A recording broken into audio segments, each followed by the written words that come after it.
ஒவ்வொரு வருஷமும் உலகம் ஃபுல்லா சுமாரா 6,00,000க்கும் அதிகமான பெண்களுக்கு சர்வீஸ் கேன்சர் கண்டுபிடிக்கப்படுது. பல லட்சம் பெண்கள் இந்த நோயினால உயிரிழக்கிறாங்க. ஆனா ஆச்சரியம், இந்த புற்றுநோய் ஆரம்பத்திலேயே கண்டுபிடிச்சிட்டாங்க அப்படின்னா, பெரும்பாலும் தடுக்கவும், வெற்றிகரமான சிகிச்சை அளிக்கவும் முடியும். அப்படி இருக்க, ஏன் இன்னும் இவ்வளோ பெண்கள் பாதிக்கப்படுறாங்க? அத பத்தி தான் நம்ம இந்த வீடியோல பார்க்க போறோம். சரி, முதல்ல சர்விக்ஸ் அப்படின்னா என்னன்றத பார்ப்போம். முதல்ல பெண்களின் இனப்பெருக்க அமைப்பை பற்றி நீங்க தெரிஞ்சுக்கணும். கருப்பை, அதாவது யூட்ரஸ் அப்படிங்கிறது குழந்தை வளரும் உறுப்பு. கருப்பையின் கீழ்ப்பகுதி யோனியுடன் இணையும் குறுகிய பகுதி தான் சர்விக்ஸ் அப்படின்னு சொல்றாங்க.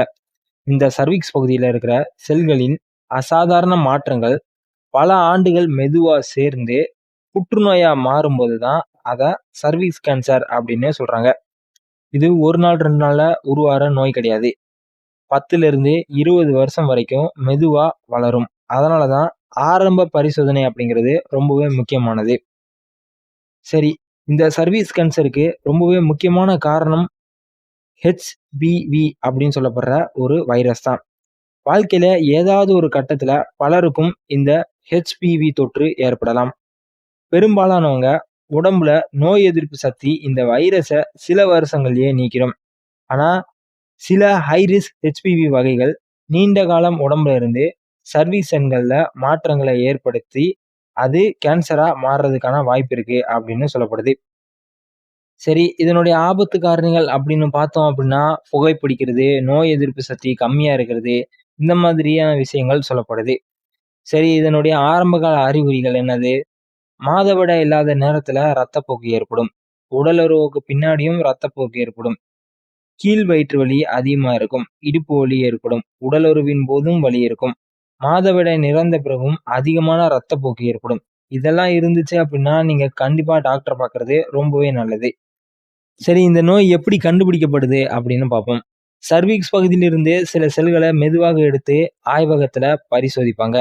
இது மூலமா புற்றுநோய்க்கு முந்தைய செல் மாற்றங்கள், ஆரம்ப நிலை புற்றுநோய் இது எல்லாத்தையும் நம்மளால கண்டுபிடிக்க முடியும். ஹெச்பிவி டெஸ்ட் அப்படின்னு ஒன்று இருக்கு.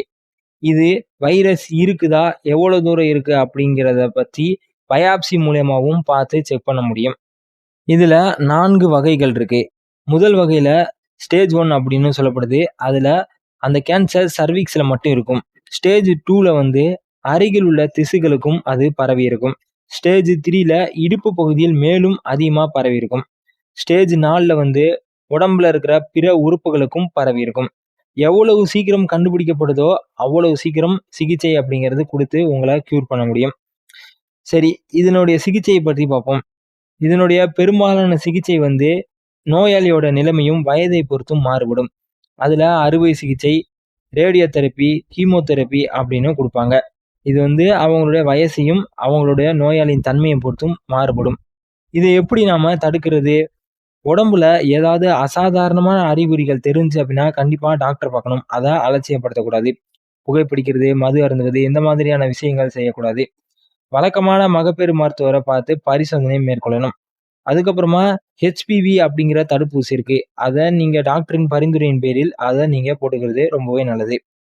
கடைசியா சர்வீஸ் கேன்சர் அப்படிங்கிறது தடுக்கக்கூடிய, ஆரம்பத்திலே கண்டுபிடிச்சா குணப்படுத்தக்கூடிய புற்றுநோய் தான். பயம் அப்படிங்கிறது தேவை கிடையாது. விழிப்புணர்வும் சரியான நேரத்தில் பரிசோதனையும் தான் இதுக்கு ரொம்பவே முக்கியம்.